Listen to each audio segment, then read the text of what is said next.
자, 오늘도 또 힘든 하루 보내셨을 텐데요. 우리 저로 오랜 수요 예배 동료이신 서로를 격려하시면서 수고하셨다고 우리 인사 나누시고 말씀 나누시겠습니다. 자, 예. 벌써 이제 계시록이 저희가 21번째 시간입니다. 요한계시록 21번째 시간이고요. 중간에 이제 저희가 그 영상을 제가 너무 긴 거는 이제 요즘 두 주로 이렇게 나눠서 올리고 있거든요. 그러다 보니까 한 번 설교한 게 이제 두 번으로 이렇게 숫자를 매기게 돼서 원래는 이제 20번째인데 지금 21번째 이제 시간이 됐습니다. 그래서 오늘 이제 요한계시록 21번째 시간이고요. 오늘은 요한계시록 10장의 말씀을 좀 여러분과 함께 나누고자 합니다. 그래서 우리 요한계시록 10장 말씀 한번 같이 찾아보고 이제 말씀 나누려고 하는데, 일단은 좀 9장의 말씀을 한번 좀 정리를 해가면서 여러분들도 아마 그 지난주에 들은 말씀이어도 잘 기억이 안 나실 수 있습니다. 그리고 더군다나 요한계시록은 좀 더 그런 면이 있습니다. 내용 자체가 좀 어렵고 또 여러 가지 비유라든지 상징적인 것들이 많다 보니까 잘 기억이 안 나실 수 있어요. 그래서 제가 이제 정리해 드려가면서 말씀을 나누는데, 오늘은 이제 계시록 10장 이제 말씀을 나눌 거고요. 먼저 계시록 9장의 말씀을 조금 제가 요약해 드리고 10장으로 넘어가겠습니다. 자, 우리는 계시록 9장을 통해서 5번째 천사의 나팔과 아울러서 6번째 천사의 나팔로 인해서 일어난 재앙과 또 심판에 대해서 나누었습니다.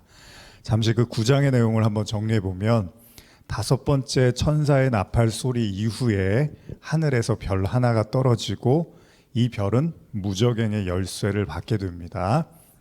이윽고 그는 무저갱의 문을 열게 되고 곧이어서 올라온 연기가 이제 올라오면서 해와 공기가 어두워지게 됩니다. 우리 지난번에 무저갱 이야기 나눴었죠. 그리고 이 연기 속으로 이제 황충, 즉 메뚜기 떼들이 나타나는데, 이들은 땅에 있는 전갈과 같은 권세를 받게 되었다고 기록되어 있습니다. 그래서 그들에게 명령이 주어지는데, 그것은 오직 이마에 하나님의 인치심을 받지 못한 자들만 해하라, 이런 말씀을 이제 듣게 되고, 아울러서 그러나 그들을 죽이지는 말라고 이야기합니다. 그래서 그들에게 5달 동안 이런 고통을 또 주라고 명령을 해요. 근데 여기서 이제 핵심이 뭐냐면, 그 이마에 하나님의 인치심을 받지 못한 자, 이 이야기가 제가 지금 계시록 13장을 지금 보고 있거든요. 여기에도 계속해서 이제 연관이 돼 있다고 보시면 돼요. 다시 말하면 이 재앙과 심판은 이 하나님의 인침을 받지 못한 자들에 대한 것이고, 또 바꿔 말하면 하나님의 인치심을 받기까지의 과정에서 겪어야 되는 일들이라고 보시면 된다는 겁니다.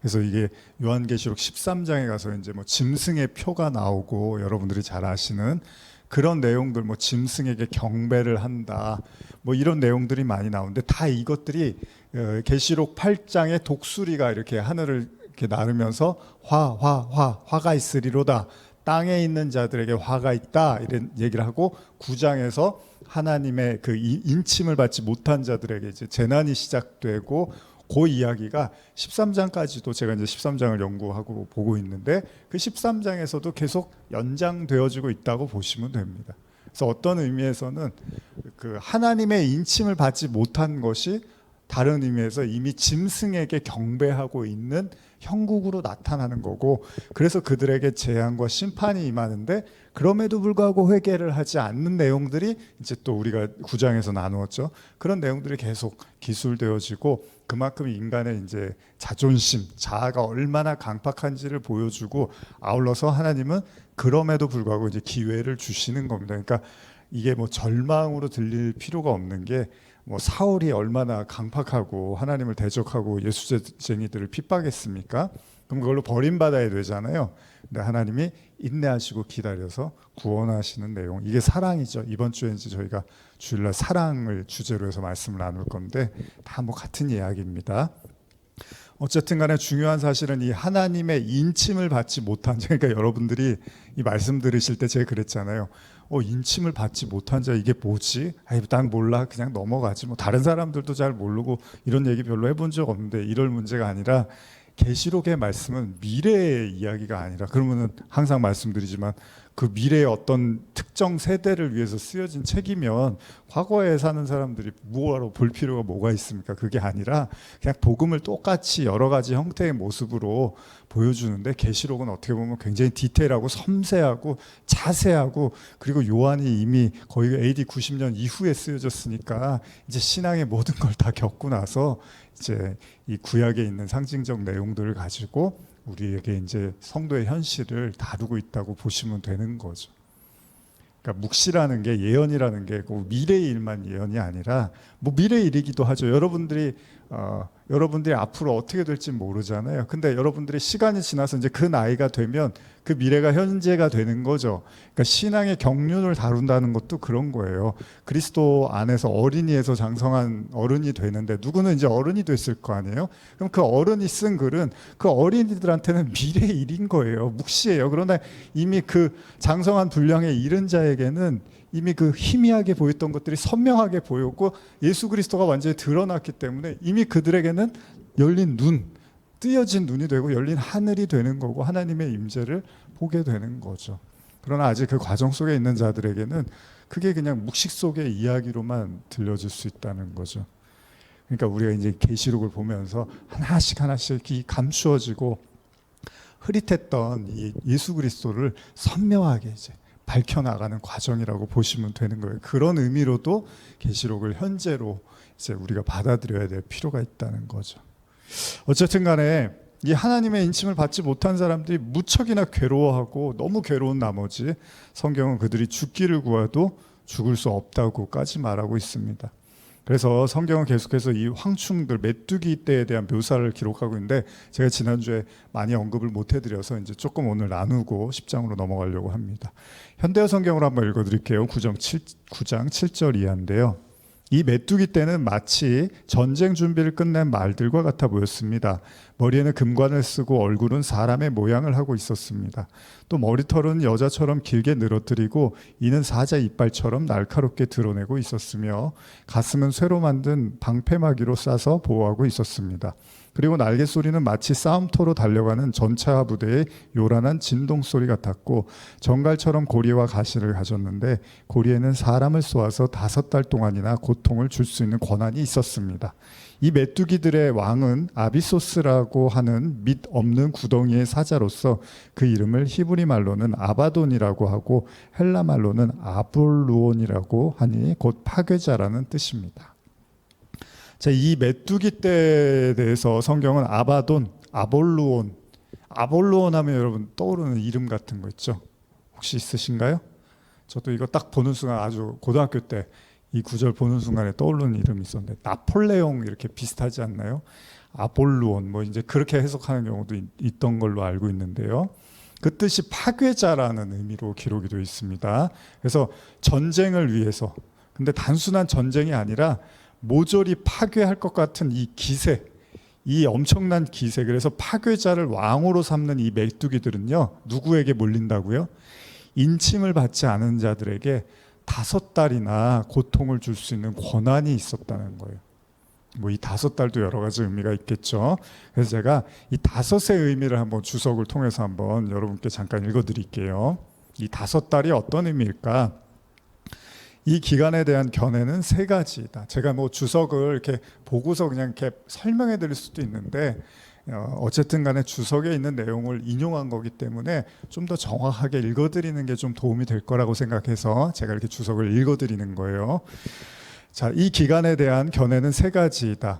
혹자는 특정한 수로 지칭되는 것이 아니라 단지 어느 정도의 시간을 뜻한다고 주장한다.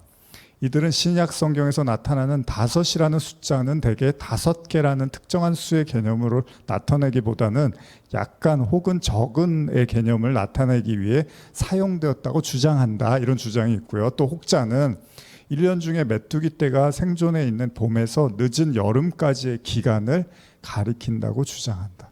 메뚜기 떼들이 활동하는 그 기간을 이제 5이라고 주장을 하는 거예요. 혹자는 긴 기간을 의미한다고 주장한다. 뭐가 됐든 간에 어쨌든 이 메뚜기 떼들이 그 5이라는 기간 동안 어마어마하게 고통을 준다는 거예요. 중요한 사실은요, 지금 하나님의 인침을 받지 못한 자들, 제가 지금 계속 반복해서 말씀드리죠. 그러니까 여러분들이 말씀드리면서 인침 받는 게 되게 중요한 거구나, 이런 생각을 하셔야 되는 거예요. 이 설교를 그냥 안 들었으면 차라리 낫지 않을까, 이게 아니라는 거예요. 그냥 사람들이 이 부분을 그냥 모르고 넘어갈 수도 있잖아요. 평생 그냥 이런 말씀 안 보고 넘어갈 수도 있잖아요. 근데 계시록에서 그러는 거예요. 그 인침을 받지 못한 자들에게 이 재앙과 심판이 임할 거다. 이 자들은 하나님의 말씀을 은혜의 성령으로 받지 못해서 왜 인치심은 뭘로 인친다고요? 성령으로 인친단 말이죠. 그러니까 성령으로 인을 쳤다는 사실이 엄청나게 중요한 거구나.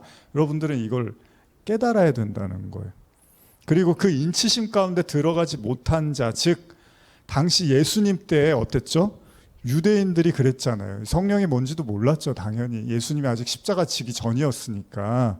특히 바리새인들하고 사두개인들이요, 하나님의 말씀을 문자 그대로 어떻게 했죠? 율법으로만 받아들여서 그냥 읽고 딸딸딸 외우고 그대로 행하려고 했던 거죠.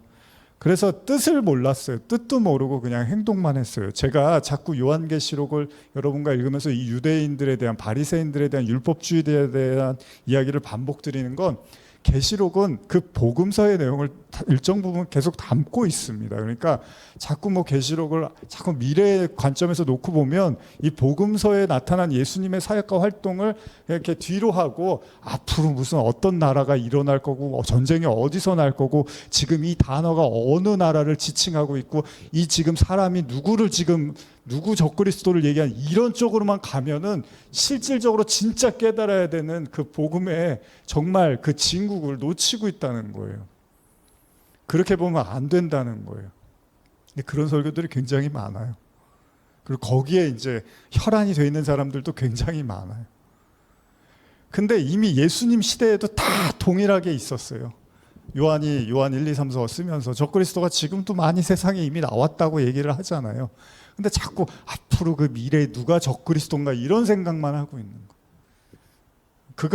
그게 누군지를 알면 내가 그게 구원하고 무슨 상관이야. 내가 예수를 알고 예수의 가르침과 그 복음을 내가 믿고 받아들이는 게 구원하고 연관이 돼 있는 건데, 물론 본인들이 이제 구원이 다 됐다고 생각을 하니까 이제 그런 것만 찾아다니는지 모르겠지만, 지금 성경은 뭐라 그러니까 그 하나님의 인치심을 받지 못한 자들에게 임하는 재앙이라는 거죠.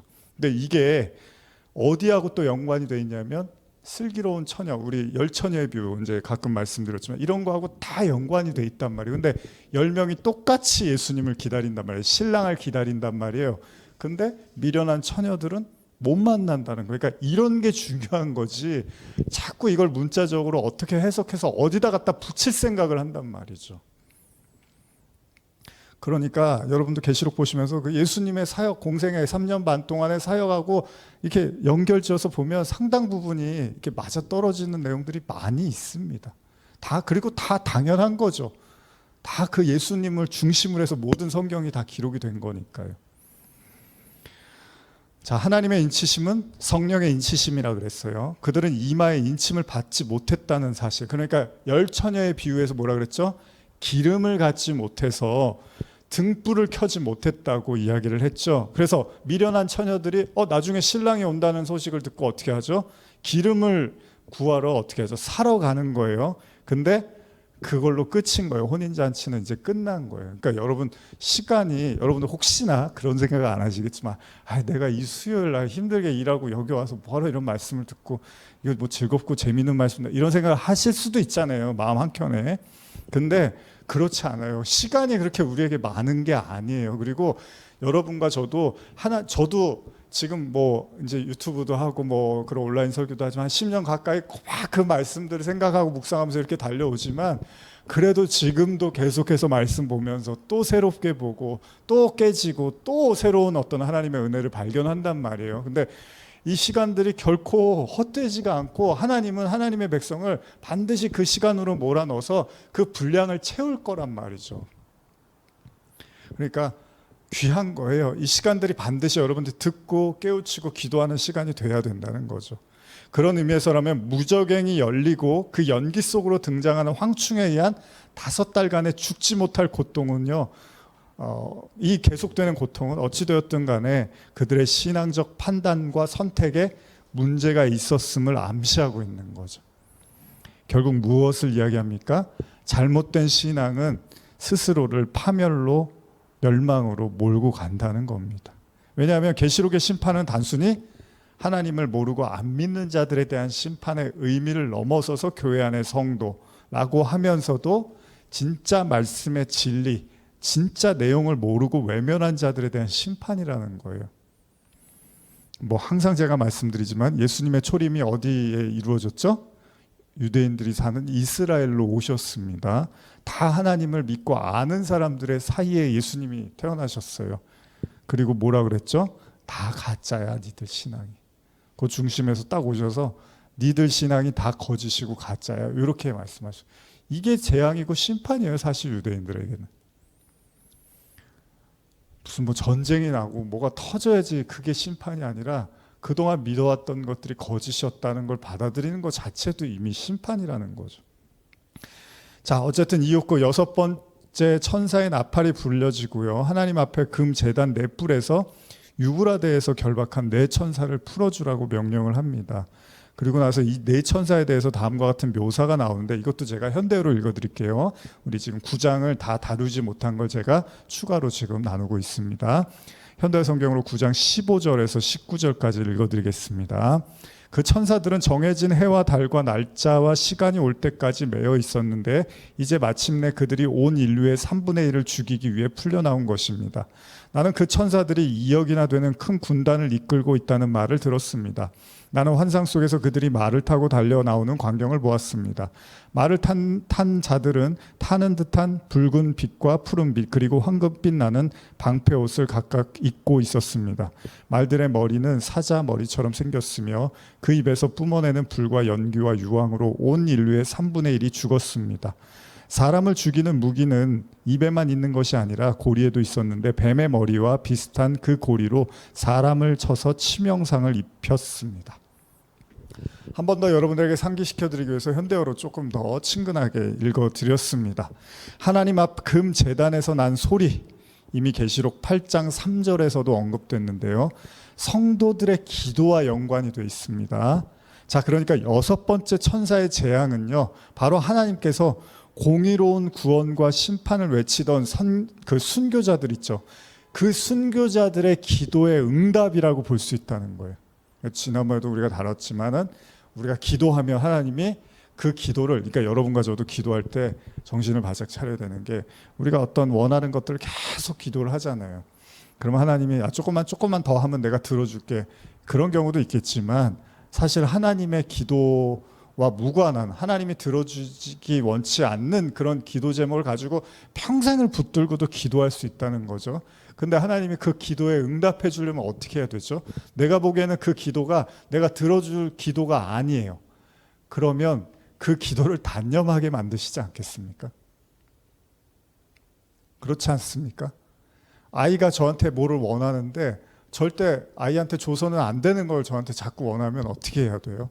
그걸 매일 저한테 원하면 그건 네가 가질 게 아니야 라고 단념하게 만들어야겠죠. 그것도 하나님 말씀을 들을 귀가 있어야지 듣겠지만, 어쨌든 간에 계속 고집을 부리고 내가 원하는 걸 달라고 하고, 그래서 나중에 그걸 하나님이 안 주면 하나님이 나한테 주지 않았으니까 나는 하나님을 더 이상 믿을 수 없어요. 이런 신앙들이 많아요, 여러분. 굉장히 많고, 저도 거기서부터 완전히 자유롭다고 말할 수는 없습니다. 누구나 인간은 욕망하는 것들이, 원하는 게 있다 보니까 계속 집중적으로 그걸 하나님께 집요하게 요구할 수 있어요. 사람 심리가 다 그래요. 그런데 진짜 하나님이 공의와 정의와 사랑과 그리고 은혜의 하나님이라면 그걸 무조건 다 들어주는 게 하나님의 역할이 아니라, 들어주지 말아야 될 것과 들어줄 것을 분명히 하나님이 구분하시고 들어주지 말아야 될 것에 대해서는 가르치시겠죠. 어떤 형태로든지 간에. 마찬가지로 계시록 8장 3절에 그 언급된 그 성도들의 기도, 그 순교자들이 막 기도하는 그런 내용들하고 연관이 있다는 거예요. 언제까지 저들을 내버려 두실 겁니까? 하나님을 대적하고 하나님을 모하마는 저들을 언제까지 내버려 두실 겁니까? 라고 할 때 하나님이 이제 들으시고 기다리시다가 결국은 응답하시는데, 어떻게 응답하시냐면 심판으로 응답하신다는 겁니다. 이 천사들은요, 이미 읽은 것과 같이 사람의 3분의 1을 죽이기로 작정된 자들이고요. 아울러서 이들이 거느린 마병대의 수는 2만만을 2억으로 이제 아까 현대어에서 번역을 했죠. 어마어마한 숫자잖아요. 그래서 또 이 2만만 가지고 또 어디 나라의 또 군대다 뭐 그러면서 이제 그런 거 하는 거예요, 계속. 그리고 그 말들의 입에서 나오는 불과 연기와 유황으로 인해서 사람의 3분의 1이 죽임을 당하게 됩니다. 자, 그리고 그 결과 우리는 지난 시간에도 나눈 것처럼 이 엄청난 재앙에도 불구하고 어떻죠? 너무 사람들이 이제 괴로워지기 시작하는 거예요. 그 스스로 이제 차라리 죽는 게 낫다, 이렇게 살려면 죽는 게 낫다라고 하는 그 재앙 속에서 살아남은 자들에 대한 성경의 증언을 한번 다시 읽어볼까요? 9장 20절에서 21절 한번 읽어볼까요? 요한계시록 9장 20절 21절입니다. 시작. 이 재앙에 죽지 않고 남은 사람들은 손으로 행한 일을 회개하지 아니하고 오히려 여러 귀신과 또는 보거나 듣거나 다니거나 하지 못하는 금, 은, 동과 목석의 우상에게 절하고 또 그 살인과 복술과 음행과 도둑질을 회개하지 아니하더라. 이게 이제 대단한 말씀인 거예요. 그렇죠. 그래서 제가 지난주에 어떻게 말씀드렸죠? 무저갱이 열려서 그 무저갱, 지옥에서 나오는 그 황충들, 메뚜기 떼들이 아무리 공격을 해도 이미 지옥이 된 이미 지옥이라는 게 그 세상 왕, 이제 나중에 11장, 12장, 13장 가면 이제 짐승이 등장하거든요. 그 짐승은 이제 세상 왕을 상징하기도 하고 거짓 선지자를 상징하기도 한단 말이에요. 이제 이런 가르침에 이미 이제 쩔어 있는 이 마음이 거짓으로 가득 찬, 그래서 거짓의 아비 마귀잖아요. 이 마귀의 종로를 타는 이 인간들은 결국은 그 지옥불에서 올라온 그 황충들과 그 쏘는 듯한 정갈의 그 강력한 독에도 끄떡을 하지 않는다는 거예요. 결국은 회개하지 않고 오히려 우상에게 절한다라고 이야기하고 있습니다. 사실 이 내용이 어떻게 보면 저는 굉장히 클라이막스라고 봐요. 성경에서 이 인간이 얼마나 지독하고 강팍한지를 가장 여실하게 보여주는 대목이라고 보고 있고, 그래서 요한계시록 심판, 하나님의 재앙과 심판이 왜 임해야 하는지에 대한 설명을 잘 보여주고 있는 게 아닐까 생각을 해봐요. 우리가 비록 9장에 등장하는 무저갱의 연기에서 올라온 메뚜기가 무엇을 상징하는지, 그것이 진짜 메뚜기인지 아니면 또 이걸 뭐 현대식 아파치 헬기로 이제 또 해석하기도 해요. 그렇게 생긴 이제 메뚜기가 그렇게 생겼잖아요. 아니면 기타 등등 또 뭐 각종 어떤 무기라든지 최첨단 어떤 그런 무기로 해석하는 경우도 있는데, 또 그 메뚜기들을 왕으로 거론되는 그 메뚜기들의 왕으로 거론되는 무저갱의 사자 아바돈, 아볼론이 또 당시 기독교를 박해하던 왕을 상징하는 건지, 아니면 헬라신 아폴로를 의미하는 건지, 혹은 나폴레옹인지, 아니면 또 다른 어떤 존재인지에 대해서 우리가 그걸 정확하게 지칭할 수는 없지만 주석에는 뭐 여러 가지 견해들이 다 있어요. 그리고 여러분들이 들은 이야기들도 있을 거예요. 중요한 건 뭐죠? 그게 누구냐가 중요한 게 아니라 그 엄청난 재앙과 파멸 속에도 살아남은 사람들이 회개할 줄을 모른다는 거예요. 여러분, 오죽하면 예수님이 탕자의 비유나 이제 그 비유들 있잖아요. 예수님의 탕자의 비유를 비롯한 예수님의 비유들 있잖아요. 근데 거기서 뭐라고 하죠, 예수님이? 한 사람이 회개하면 하늘에서 정말 잔치가, 하나님이 기뻐하신다고 하잖아요. 그러니까 여러분들이 알고 있는 회개가 어떤 회개인지는 모르겠지만 진짜 회개한다는 것이 그렇게 쉬운 일이 아니라는 거예요. 교회 나오셨어요? 일어나세요. 하나님, 이제 제가 주님을 믿겠습니다. 저를 용서하여 주시옵소서. 이제 저는 구원받았습니다. 아멘. 자리에 앉으십시오. 여러분들 이제 구원받았습니다. 이런 걸 회개라고 하지 않아요, 성경에서. 그러면은 좋죠. 그러면은 이런 설교를 뭐하러 합니까? 그냥 한 명이라도 더 교회 나와서 저 주님을 믿기로 했습니다. 회개합니다. 아멘. 축복합니다. 이제 앉으세요. 여러분들 다 구원 받으셨어요. 그러면 복음 금방 확장되죠. 요한계시록 이런 책은 뭐하러 씁니까? 회개치 아니하더라. 그래도 회개 안 하더라. 이런 책을 뭐하러 씁니까? 그렇게 간단하지가 않습니다. 계속 말씀드리지만 예수님이 유대인들 중앙에 오셨는데 아무도 예수님을 받아들이지 않았어요. 하나님의 아들로. 근데 무슨 회개가 그렇게 쉬워요? 유브라데 강에서 풀려난 내 천사와 그와 함께하는 2만만의 소위 2억이나 되는 마병대 앞에서도요. 그리고 그 말의 입에서 나오는 불과 연기와 유황에도 그들은 회개할 줄을 모릅니다. 계시록의 가르침이 뭡니까?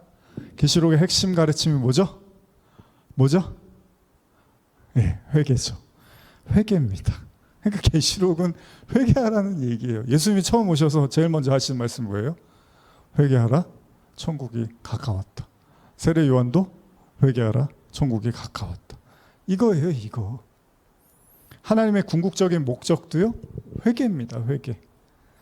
그래서 아까 제가 말씀드렸지만 누가복음 15장 7절에 보시면 내가 너희에게 이르노니 이와 같이 죄인한 사람이 회개하면 하늘에서는 회개할 것 없는 의인 99으로 말미암아 기뻐하는 것보다 더하리라. 99마리의 양, 그쵸, 양의 비유였죠. 그렇다면 분명한 사실은 우리가 기억해야 되죠. 최소한 우리는 계시록 보면서 지난주에도 나눴지만 하나님은 마지막까지 회개할 기회를 주신다는 거예요. 만약 그것이 목적이 아니면 하나님이 3분의 1만 해하실 필요가 없습니다. 그냥 모조리 다 쓸어버리면 되잖아요. 노아의 방주 때는 그냥 다 쓸어버리셨잖아요. 근데 뭐 또 3분의 1을 하고 남겨두고 이런 걸 뭐하러 하세요? 계속 회개의 기회를 주신다는 거예요. 어떤 의미에서는 목숨은 건드리지 말라고 욥한테 이제 그런 얘기를 하신 거잖아요. 욥이 정말 너무 괴로우니까 죽고 싶을 만큼 괴롭잖아요. 근데 하나님이 목숨은 못 건드리게 하죠. 욥한테 달려있는 것도 아니에요. 사단도 어떻게 할 수가 없는 거예요. 하나님이 목숨줄은 잡고 있는 거예요. 뭐 할 때까지? 회개할 때까지. 이거 되게 중요한 얘기예요, 여러분. 여기서 3분의 1을 두 가지 의미로 생각할 필요가 있습니다. 성경은 분명 재앙 속에서 멸망을 당하는 동시에 남게 되는 사람으로 생각할 수 있는데 동시에 이걸 영적으로 이해하면요, 우리 안에, 그러니까 여러분과 우리가 이제 내면의 관점에서 보잖아요. 이 내면에서 깨져야 될, 무너져야 될 어떤 인간적, 사단적 영역을 의미하기도 한다는 거예요. 그러니까 하나님의 재앙과 심판이요 성도들에게 임할 때 성도는 그 심판을 통해서 자기의 강팍함을 깨달아야 돼요.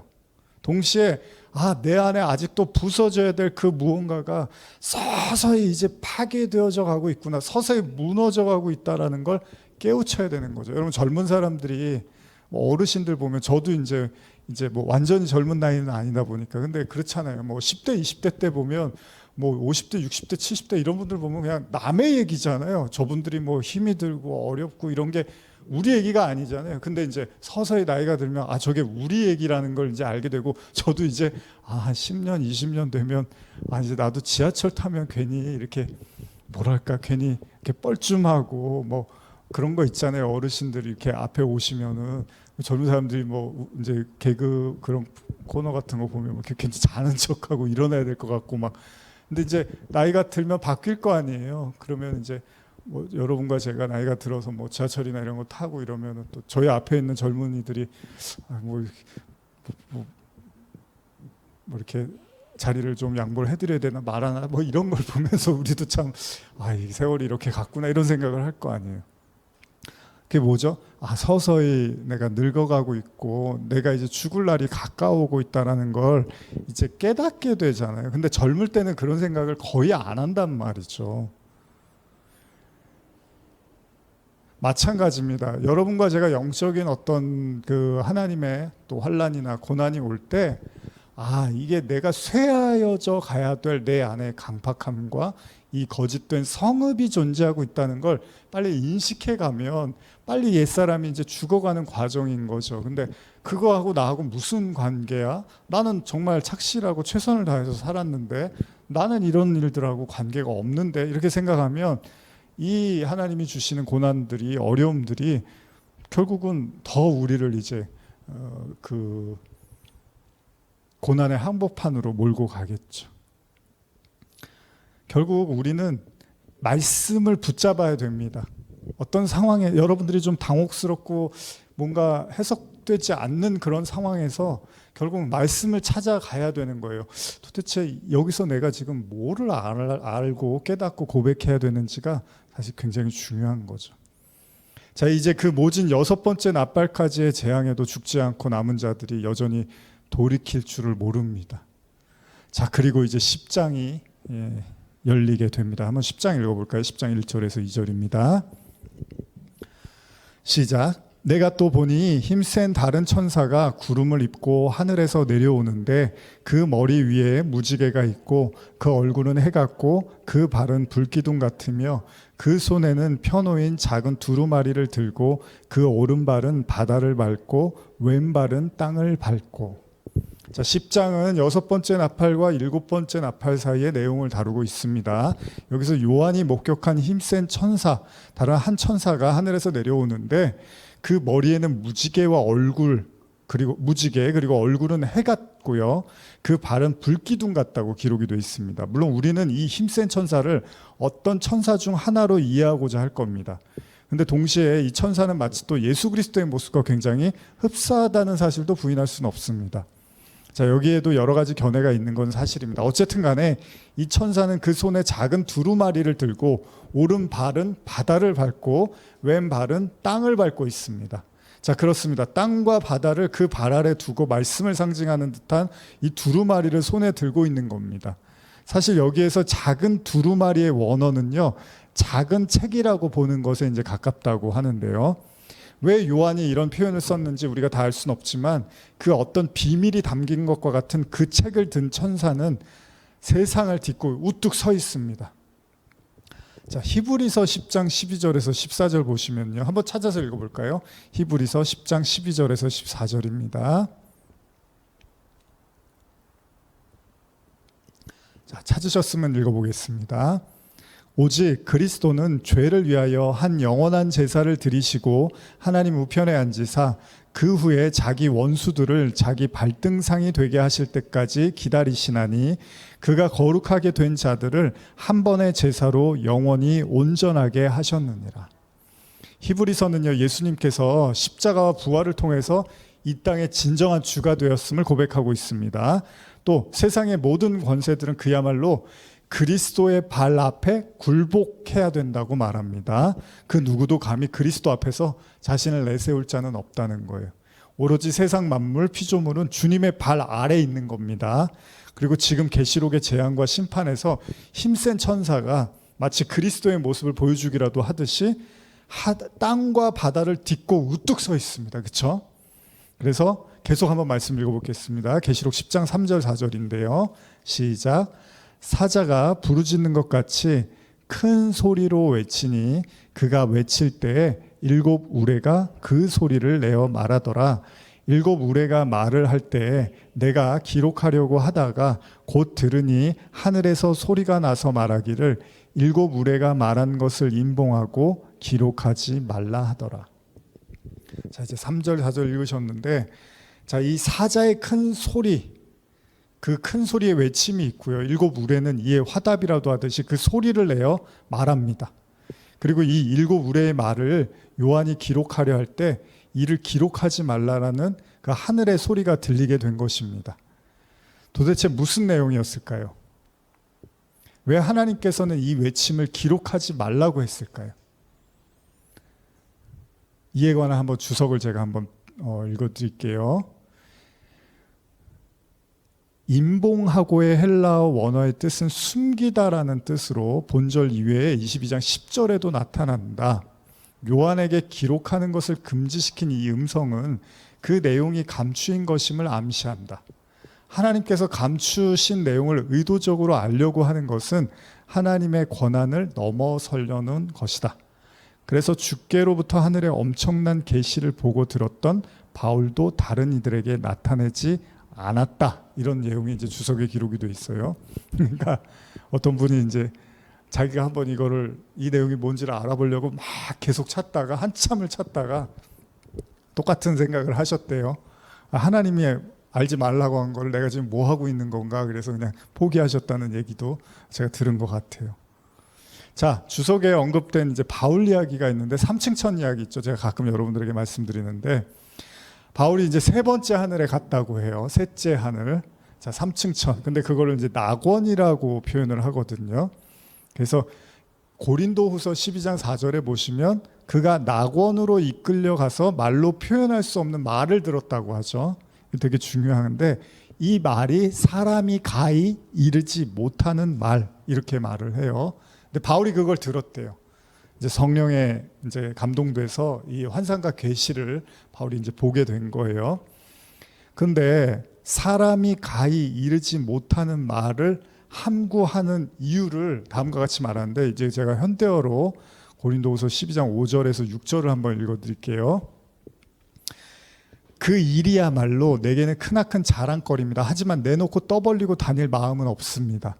내가 자랑하고 싶은 것은 다만 내가 나약한 인간이라는 것과 이런 나를 당신의 영광을 위해서 불러주시는 하나님이야말로 얼마나 위대한 분인가 하는 것입니다. 내가 비록 이런저런 자랑을 한다 해도 그것이 모두 사실이니 어리석은 자가 되지 않을 것입니다. 그러나 사람들이 나를 내 생활과 설교에서 실제로 보고 들은 것 이상으로 과장할까 싶어 그만두겠습니다. 이건 이제 현대어 성경에서 번역을 한 거예요. 그래서 조금 다르죠.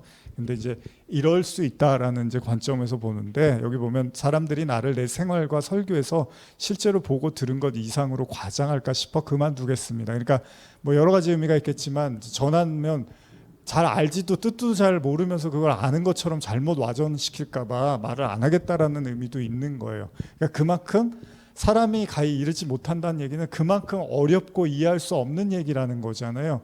근데 그걸 몇 번 들어놓고서 또 다 안다고 가서 얘기하는 거는 그건 아니기 때문에 함부로 말을 안 하겠다라고 하는 거죠. 둘째는 그런 경험을 한 바울에 대해서 또 신격화할까 봐. 사실 바울이 중요한 게 아니라 하나님의 은혜가 중요한 건데, 또 바울 자체를 신격화할까 봐 아마 말을 하지 않는 것도 있는 것 같습니다. 근데 분명한 사실이 있습니다. 요한이 그런 것처럼, 바울이 그런 것처럼요, 하나님께서 보여주시고 들려주신 것들을 마음으로는 간직하고 있었다는 거예요. 그러니까 그런 사람들이 있다는 거예요. 가히 이르지 못하는 그 하나님의 비밀과 그 말씀들을 보고 듣고 마음으로 간직하고 있는 사람들이 존재한다는 겁니다. 그냥 말을 하지 않는 것뿐입니다. 왜? 못 알아들을 것 같으니까, 그리고 이해할 수 없을 것 같으니까. 또 하나는 뭔지 압니까? 별로 궁금해하지 않아 해요, 사람들이. 그게 뭘까? 아니, 바울한테 졸졸 따라다니면서 계속 물어보면 바울이 아예 말을 안 해주겠습니까? 근데 사람들이 거기까지 관심이 없어요. 그럼 알려고도 하지 않고. 어쨌든 바울은 그냥 간직하고 마음에 간직하고 말하지 않는다고 말하고 있습니다. 자, 10장 5절에서 7절 한번 읽어볼까요? 시작. 내가 본 바 바다와 땅을 밟고 서 있는 천사가 하늘을 향하여 오른손을 들고 세세토록 살아계신 이 곧 하늘과 그 가운데 있는 물건이며 땅과 그 가운데 있는 물건이며 바다와 그 가운데 있는 물건을 창조하신 이를 가리켜 맹세하여 이르되 지체하지 아니하리니 일곱 천사가 소리내는 날 그의 나팔을 불려고 할 때에 하나님이 그의 종 선지자들에게 전하신 복음과 같이 하나님의 그 비밀이 이루어지리라 하더라. 오늘 제가 제목을 하나님의 그 비밀이라고 정했는데요. 오늘 비밀, 그 제목이 담겨 있는 구절인데 제가 현대로 한 번 더 읽어드릴게요. 반복해서 읽어드리는 건 계시록이 쉽게 여러분들에게 와닿지 않을 겁니다. 그래서 한 번 더 제가 반복함으로써 좀 머릿속에 그리시라고 읽어드립니다. 10장 5절에서 7절까지 현대어 성경으로 한 번 더 읽어드리겠습니다. 그 바다와 땅에 발을 디디고 선 힘센 천사가 오른손을 하늘 높이 쳐들고 하늘과 그 안에 있는 모든 것과 땅과 거기에 가득 찬 모든 것과 바다와 그 속에 살고 있는 모든 것을 창조하신 영원히 살아계신 분을 두고 이렇게 맹세하였습니다. 이제 더 이상 미루지 않을 것이다. 일곱 천사가 나팔을 불 때 하나님의 종인 예언자들 통해서 일러주신 이래로 오랜 세월 동안 비밀로 덮어두셨던 하나님의 특별한 계획이 드디어 실행될 것이다. 어떻게 기대가 되시나요? 일곱 천사가 나팔을 불 때 하나님의 종인 예언자들 통해서 일러주신 이래로 오랜 세월 동안 비밀로 덮어두셨던 하나님의 특별한 계획이 드디어 실행된다. 그런가 보죠. 그런가 보죠. 아유, 뭐 그렇게 되겠죠. 뭐 이런 마음이십니까? 아니면 정말 궁금하십니까? 힘센 천사는요, 일곱째 천사가 나팔을 불 때 하나님의 그 비밀이 이루어질 거라고 말을 하는데, 근데 여기 단서가 붙습니다. 하나님이 그 종 선지자들에게 전하신 복음과 같이, 이런 말이 나와요. 그러니까 지금 천사가 말하는 하나님의 비밀은 뭐라고요? 이미 구약의 선지자들을 통하여 그리고 말씀을 통해서 감추어졌던 그 비밀이 드디어 열릴 것임을 암시하고 있습니다. 언제요? 7번째 나팔이 불리워질 때. 자, 이 지점에서 우리가 한 가지 진지하게 생각해야 될 것이요. 아까도 읽은 히브리서의 본문처럼 예수님이 뭐라 그랬죠? 십자가에서 영단번의 제사로 말미암아 하나님의 우편에 앉으시고 자기 원수들을 자기 발등상이 되기까지 기다리신다라는 말씀을 함께 읽었습니다. 제가 이 부분을 현대성경으로 한 번 더 읽어드릴게요. 히브리서 10장 12절 13절인데, 그러나 그리스도께서는 언제까지나 유효한 단 한 번의 희생 제물로서 자신의 몸을 하나님께 드리고 우리 죄를 용서받으셨습니다. 그리고 나서 그리스도께서는 가장 높은 영예의 자리인 하나님 오른편에 앉으셔서 자신의 원수들이 발 아래 굴복할 그날을 기다리고 계십니다. 제가 다시 한번 읽어드렸는데, 그러니까 예수님이 대속의 십자가를 지셨잖아요. 근데 그 십자가에서 예수님이 다 이루었다고 하셨어요. 자, 과거, 현재, 미래를 관통하는 처음과 끝, 영원을 상징하는 거예요. 이제 모두 다 끝났다는 거예요. 내가 해야 될 일은 여기서 다 끝냈다는 거예요. 그렇기 때문에 2000년이 지난 지금 우리에게도 그 십자가가 유효합니다. 그리고 그 십자가를 통해서 동일하게 영원한 죽음으로부터, 죄로부터 이제 구원을 받는 거예요. 그렇죠? 예수님이 그때 다 이루었기 때문에. 그렇다면 여기서 말하는 예수님께서 원수들을 향해서 발 아래 굴복한다고 하시잖아요. 원수들을 발 아래 굴복하게 하신다고 할 때 원수가 누굴까요? 원수.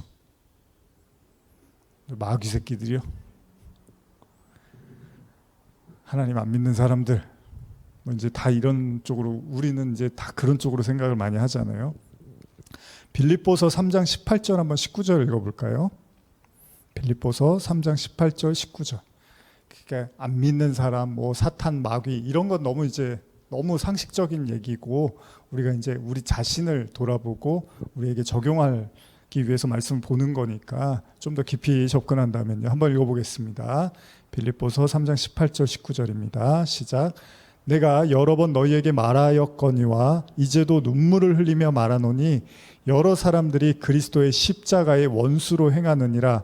그들의 마침은 멸망이요 그들의 신은 배요 그 영광은 그들의 부끄러움에 있고 땅의 일을 생각하는 자라.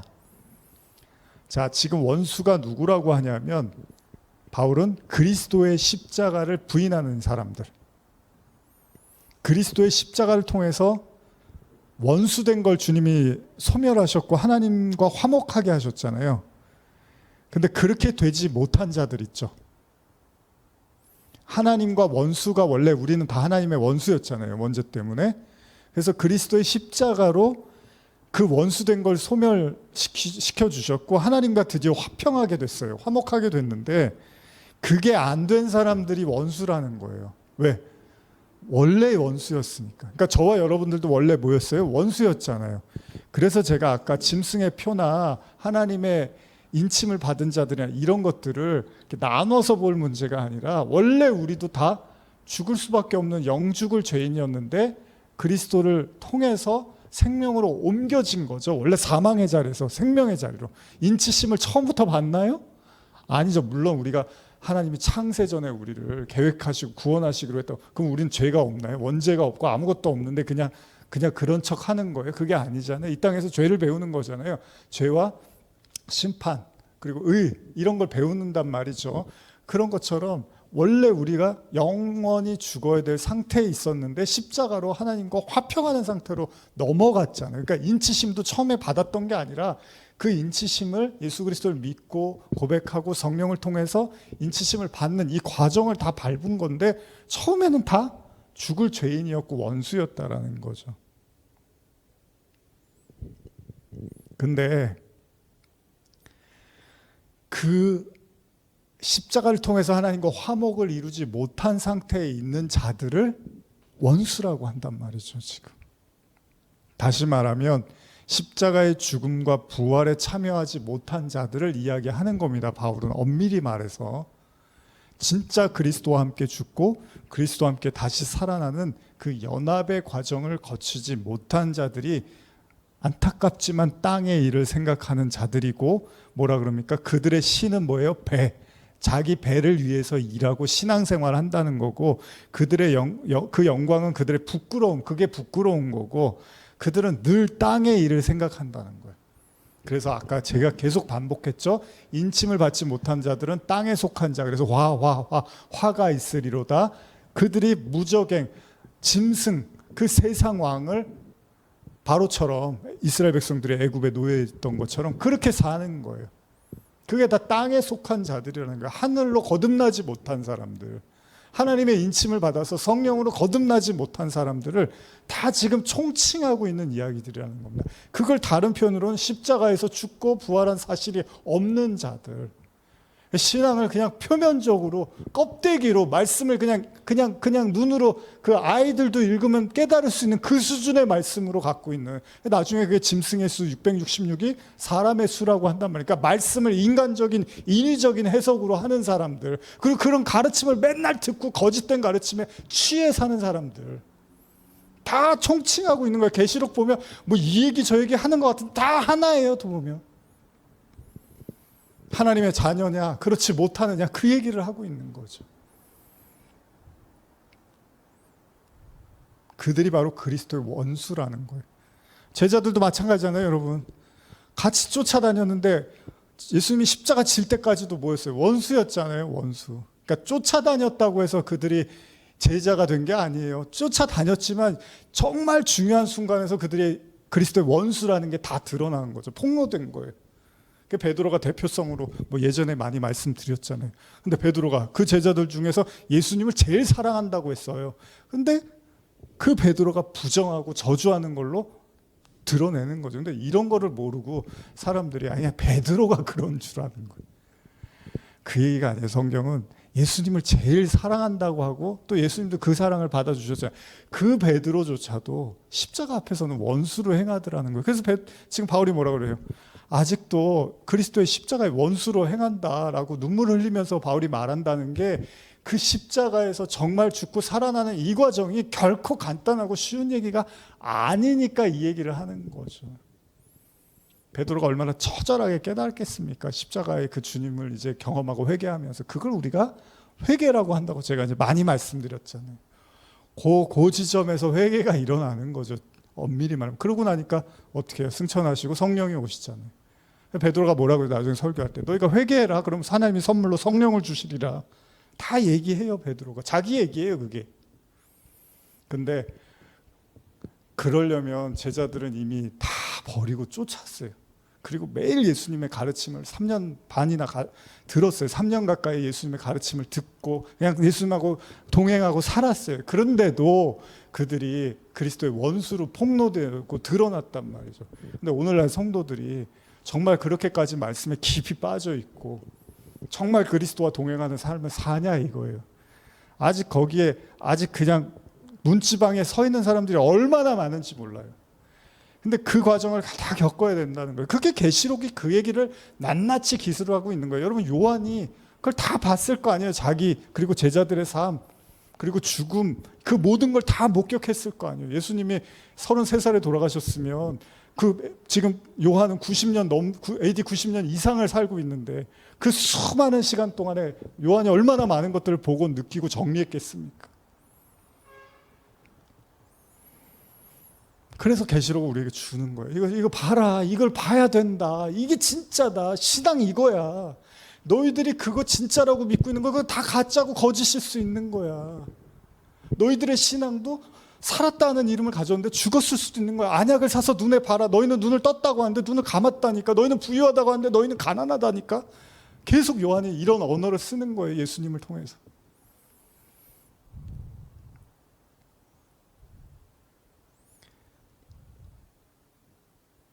그 그리스도의 원수라는 것들을 이해하지 못한 채 결국 그 땅에 속한 사람들에게 임하는 이 화.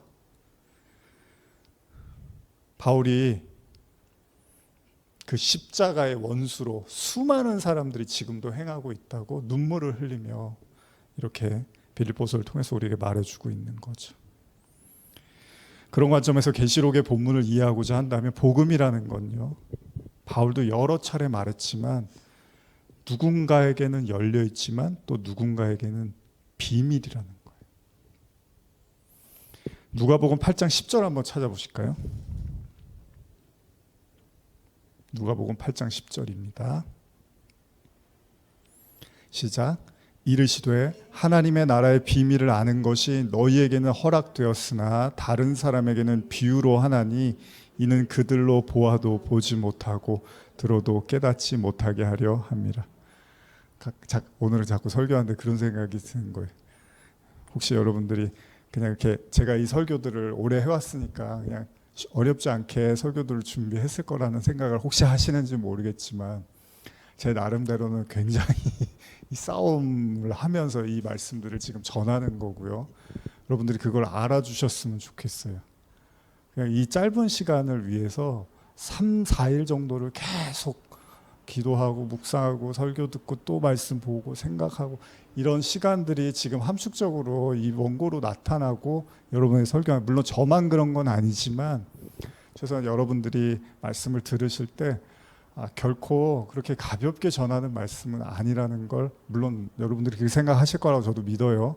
그래서 진지하게 들으셨으면 좋겠고, 여기 지금 예수님도 그러죠. 하나님 나라의 비밀을 아는 것이 너희에게 허락됐으나 다른 사람에게는 비유로 하나니 그들로 보아도 보지 못하고 들어도 깨닫지 못하게 하려 함이라.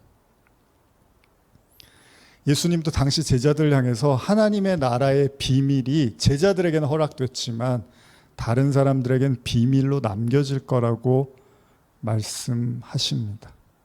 그래서 바울은 심지어 자기를 비밀 맡은 자라고 표현을 하는데, 고린도전서 4장 1절을 보시면, 이것만 읽고 이제 오늘 마무리했으면 좋겠어요. 원래 비밀을 좀 제가 폭로해드리고 끝내려고 그랬는데 비밀은 다음 주에 폭로해드리겠습니다. 고린도전서 4장 1절 한번 읽어볼까요? 시작. 사람이 마땅히 우리를 그리스도의 일꾼이요 하나님의 비밀을 맡은 자로 여길지어다. 그렇죠? 바울이 자기를 비밀의 그리스도의 일꾼이면서 동시에 하나님의 비밀을 맡은 자다라고 이야기를 합니다. 비밀은 뭐죠? 시크릿. 바울은 비밀이라고 말을 합니다. 그리고 성경도 비밀이라고 말하고 예수님도 비밀이라고 말하고 지금 계시록에서도 비밀이라고 말을 하죠. 비밀은 뭐예요? 비밀은 아무나 알 수 있는 게 아니죠. 탑시크릿은 정말 그 보안, 그 뭐라 그러죠? 권한이 주어진 사람만 볼 수 있는 거죠. 근데 바울이 자기를 비밀 맡은 자라고 해요. 여러분, 오늘 말씀 들으시면서 너무 절망하지 마십시오. 좌절하지 마. 그건 마치 6살짜리 아이가 고등학교 형을 보면서 나는 언제 키가 클 수 있지? 나는 언제 저렇게 잘하지? 근데 눈 감고 이렇게 다시 뜨니까 고등학생이 되고 또 다시 끄니까 20살이 되더라고요. 사실 조급하게 말씀을 전할 이유는 아니겠죠. 누구에게나 분량이 있고 그 사람이 소화하고 받아들일 수 있는 양이 다 다르죠. 뭐 나이가 많다고 더 많이 받아들이고 뭐 나이가 적다고 못 받아들이고 그럴 문제도 아니고, 뭐 교회를 오래 다녔다고 또 많이 받아들이고 교회를 처음 다녔다고 못 받아들이고 이런 문제도 아닌 것 같아요. 이거는 인간의 영역이 아니라 하나님의 어떤 시간 안에, 카이로스 안에 있는 문제겠죠. 다만 제가 여러분들에게 말씀드리는 건 길을 말씀드리는 겁니다. 길을. 그리고 요한이 친절하게 우리에게 계시록을 보여주면서 이것이 바로 성도들이 걸어야 될 길이라는 걸 아주 이렇게 디테일하게 자세하게 우리에게 보여주는 영적 지도라는 거예요. 그리고 이 이야기들을 여러분과 나눌 수 있어서 저는 감사하고, 또 여러분들은 이렇게 들을 수 있으니 감사한 일 아니겠습니까? 언젠가 시간이 흘러서 저와 여러분들이 이제 세상을 이제 떠나게 될 어떤 그 마지막 순간이 올 때, 저는 여러분들이 분명히 이 나눴던 이 말씀들이 얼마나 소중하고 값진 것인지를 꼭 저한테 감사하다고 말씀 안 하셔도 저는 그런 생각을 하실 것 같아요. 제가 거짓말을 하는 게 아니라면, 제가 막 우겨쌈으로 저도 안 믿는데 막 믿으라고 여러분한테 강요하고 거짓말을 하는 게 아니라면, 복음은 그런 게 아니잖아요. 저도 안 믿어보고 저도 믿지도 않으면서 경험하지도 않고 그냥 우겨쌈으로 여러분하고 저하고 한번 믿어봅시다. 왜 안 믿습니까? 그러다 심판받아요 이런 얘기를 하는 게 아니에요. 먹어보고 씹어보고 물고 씹고 맛보고 즐긴 다음에 소화까지 다 시켜놓고 아 이게 맞구나 그래서 나누는 거예요. 물론 뭐 다 아는 건 아니지만 제가 나중에 여러분들이 이 길이 맞다면 여러분들이 그 마지막 순간 아 그때 이 말씀 듣기 참 잘했지. 그때 그 시간 그 수요일 날 그 하루 종일 정말 그날따라 되게 힘들었는데 근데 내가 투벅투벅 교회 와서 자리에 앉아서 아 그래 졸려가면서 그 싸워가면서 들었던 이 말씀 그게 나를 살린 말씀이 맞구나. 분명히 그런 생각을 하실 날이 저는 올 거라고 생각해요. 얼마 전에 제가 그 이렇게 큐티 그 이렇게 올리잖아요. 제가 그 인별이라고 그러죠. 인별에다가 올리잖아요. 거기다가 이제 지난번에 그 베드로 말씀 풀은 마르고 꽃은 떨어지나 여호와의 말씀은 영원하다 뭐 그런 말씀 올렸거든요. 여러분 남는 거는 말씀밖에 없어요 나중에. 그리고 이 말이 무슨 뜻인지를 여러분들이 아시면 복입니다. 왜 제가 자꾸 말씀하는지 아니 목사님 말씀하는데 뭐 기도해도 되는 것도 없고 들어지는 것도 없고 달라지는 것도 없는데 뭐 맨날 말씀이니까 뭐 오늘 현대 신앙인들이 그런 생각 많이 할 거예요. 근데 더 말씀을 들여다보세요. 왜 남는 게 말씀밖에 없는지 뼈저리게 느끼는 날이 올 겁니다. 여러분들 축복합니다. 축복하고 여러분들 힘드시고 어려운 거 제가 잘 알아요. 그럴 때 저한테 또 예배 마치고 이렇게 얘기 나누시고 해도 좋고요. 또 주일날도 보시니까 그런 마음들 있으면 또 나누시고 같이 기도하면서 같이 뚫고 나갑시다. 그리고 그 길이 여러분들이 처음 가는 길이지만 그런데 또 누군가에겐 이미 걸어갔던 길이에요. 그러니까 그들을 우리가 이제 선배라고 하는 거잖아요. 그 발자취들을 따라가면서 같이 아 지금 되게 힘든데요. 괜찮아요 자매님. 괜찮아요 형제님. 그게 끝이 아니에요. 또 이렇게 해서 다음 길이 기다리고 준비하고 있어요. 그렇게 같이 가면 되니까 너무 외로워하지도 마시고 또 주님이 아까 그러잖아요. 죽기를 구해도 못 죽어도 생명을 하나님이 붙잡고 있는 거예요. 아무리 죽을 것 같고 괴로워도 하나님이 딱 붙잡고 이 영혼을 완성시키 그리스도의 장성한 분량에 이르기까지는 내가 그냥 잡고 있을 거다. 이게 하나님이신 거예요. 그때는 뭐 욕도 나오고 원망도 되고 막 이놈의 신앙 다 때려치고 도망가고 싶어도 하나님이 딱 붙잡고 완성시키시는 거죠. 사랑은 모든 것을 견디고 참고 믿고 바란다고 합니다. 여러분들에게 그 사랑이 그 파워 오브 러브 사랑의 힘이 여러분들 안에서 우리가 감당할 수 없는 그 모든 시련 앞에서 능히 역사하고 발휘하시기를 또한 축복합니다. 자 여기까지 말씀 나누고 제가 잠깐 기도하고 나눈 시간을 좀 갖겠습니다. 기도하겠습니다. 하나님 아버지 감사합니다. 우리 성도님들 주님 꼭 기억해 주시고 이 험난한 세상살이와 또 신앙의 또 굴곡 속에서 몸부림치고 아둥바둥하지만 결국 하나님이 구원의 길로 천성으로 낙원으로 기쁨과 감사와 평강으로 우리를 승리케 하심을 믿습니다. 감사드리며 예수님의 이름으로 기도합니다. 아멘.